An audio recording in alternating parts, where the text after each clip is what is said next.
आइए सुनते हैं वैशाख मास महात्म्य कथा में 17वें अध्याय की कथा। तो बोलिए प्रेम से भगवान विष्णु की जय, माता लक्ष्मी की जय। मैथिल ने कहा कि हे मुनीश्वर, वैशाख धर्म के महात्म्य सुनते सुनते मेरी तृप्ति नहीं होती, क्योंकि भगवान विष्णु के कथा कीर्तन से किसके कान तृप्त होते हैं। मेरे पूर्व जन्म के पुण्य उदय हो गए हैं, जो आप आतिथ्य उद्देश्य से मेरे यहाँ पधारे हैं। आपके मुख से निकले अमृत रूपी वचनों को पाकर मैं कृत्य कृत्य हो गया हूँ। मुझको मोक्ष आदि की भी इच्छा नहीं रही। आप मुक्ति के दाता भगवान विष्णु को प्रसन्न करने वाले दिव्य धर्मों का उपदेश करते जाइए।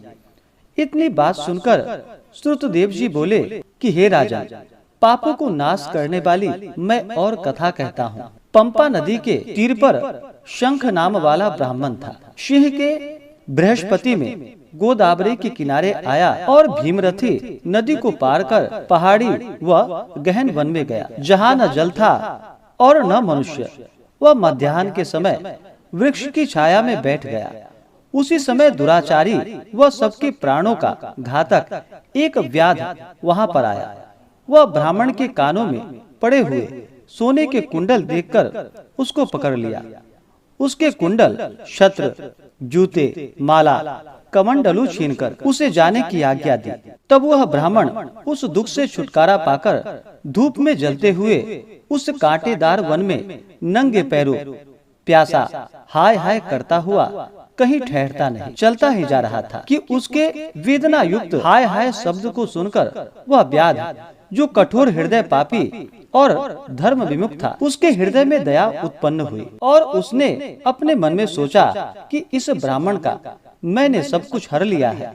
यह तो मेरा कर्म ही था, लेकिन मैंने इसके नए जूते ले लिए। अब इसको अपने पुराने जूते क्यों न दे दूं, जिससे इस ब्राह्मण के पैरों की रक्षा हो जाए। ऐसा सोचकर उसने अपने पुराने जूते ब्राह्मण को दे दिए। उन जूतों को पहनकर वह ब्राह्मण अति सुखी हो उस व्याध को आशीर्वाद देने लगा कि तुमने वैशाख मास में जूतों का दान दिया है, अतः तुम्हारे पुण्य उदय हो गए हैं। क्योंकि ऐसा दान से भगवान हरि पापी व्याध से भी प्रसन्न हो जाते हैं।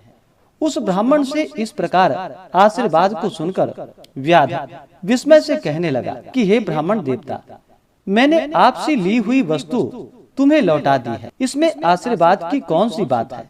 और जो आपने वैशाख मास व हरि की प्रशंसा की, सो यह वैशाख और हरि कौन है तथा उसका क्या फल है? ऐसा व्याध के वचन सुनकर ब्राह्मण शंख विचारने लगा कि सब कर्मों का फल जन्मांतर से मिलता है। इस दुष्ट की वैशाख में इतनी प्रीति से उसके पुण्य कर्मों का उदय भी हो सकता है। वैशाख के व्रत का फल तत्काल मिलता है, क्योंकि जूतों के दान से ही उसकी बुद्धि में सुमति आई है। वैशाख मास के सब धर्म भगवान को अति प्रिय है।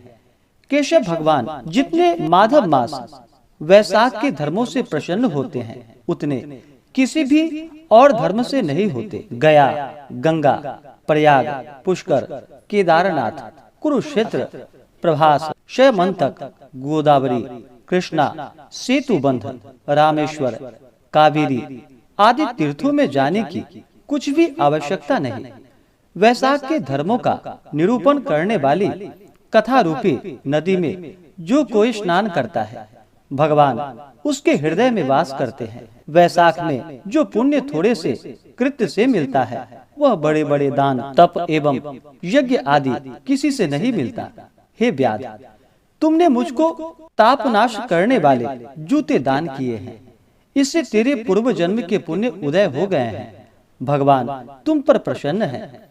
इसी बीच मृत्यु द्वारा प्रेरित एक सिंह बाघ के वध के लिए दौड़ता हुआ आया, परंतु बीच में देव कल्पित हाथी को देखकर पहले उसको मारने का उपाय करने लगा। फिर उस वन में उस सिंह और हाथी का संग्राम हुआ, जिससे वे दोनों थककर गिर गए और एक दूसरे को देखने लगे। सब पापों का नाश करने वाली जो कथा मुनि ने व्याध को सुनाई थी, वह इन्होंने भी सुनी।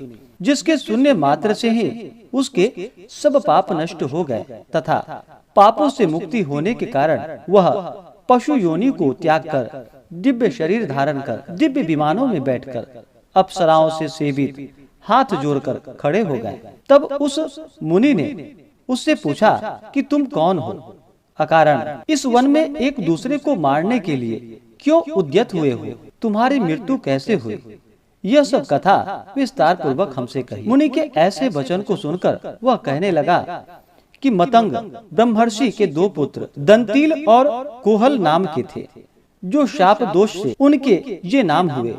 रूप यौवन में संपन्न, सभी विद्याओं में निपुण मतंग ऋषि कहने लगे कि हे पुत्र, इस वैशाख मास में प्रातः काल उठकर स्नान करो, मार्ग में प्याऊ लगवाओ और छाया करो, पंखे से मनुष्यों को हवा करो, शीतल जल का दान करो और भगवान की पूजा करो, जिससे संसार के बंधनों से छूट जाओ।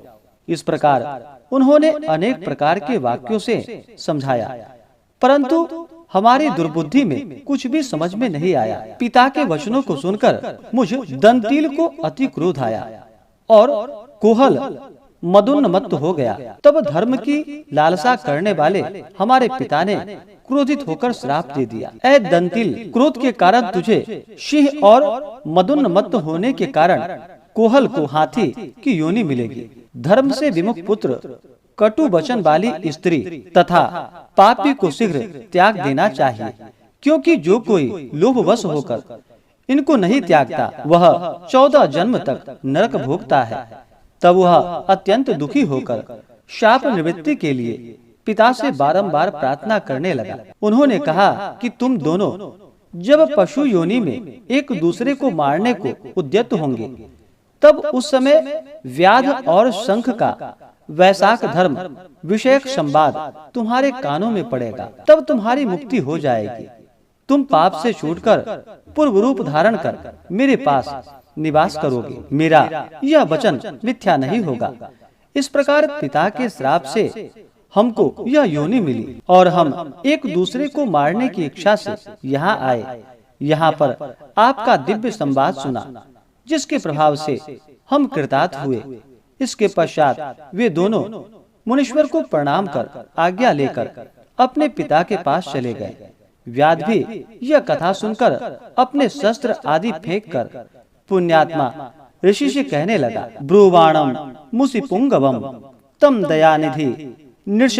इस प्रकार से श्री स्कंद पुराणीय वैशाख महात्म्य में नारद अम्बरीश के संवाद में दंतील कोहल मुक्ति प्राप्ति नामक 17वां अध्याय पूर्ण हुआ।